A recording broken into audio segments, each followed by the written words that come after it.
Sindaco Bordin, quali sono gli investimenti e le azioni posti in essere dall'amministrazione comunale nel piano di rafforzamento della sicurezza urbana? La sicurezza è sempre stata al primo posto della nostra amministrazione, ancora prima del nostro insediamento già in campagna elettorale.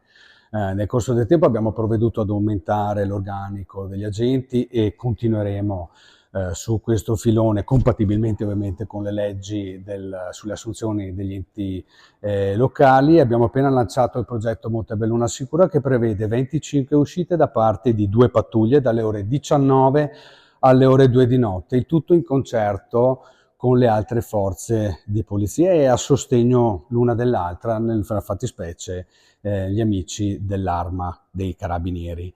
Martedì andiamo ad approvare in Consiglio Comunale una variazione di bilancio di 25.500 euro, parte delle quali per l'acquisto di bodycam e i rimanenti per l'acquisto di taser, i taser che poi verranno ovviamente, di cui verranno dotati gli agenti dopo la finalizzazione del corso doveroso di formazione. Montebelluna è una città sicura, ma l'impegno dell'amministrazione tutta, del sindaco per primo che è anche l'assessore alla sicurezza, è quella di renderla ancora più sicura. Quindi avremo degli agenti che avranno più dotazione organica di quello che hanno in questo momento, e più di così per legge non è possibile, degli agenti ancora più presenti nel territorio in coordinamento con l'Arma dei Carabinieri, presenza non solo in centro durante le manifestazioni ma anche in tutte le contrade, proprio per dare un senso di ancora maggior sicurezza ai nostri cari cittadini.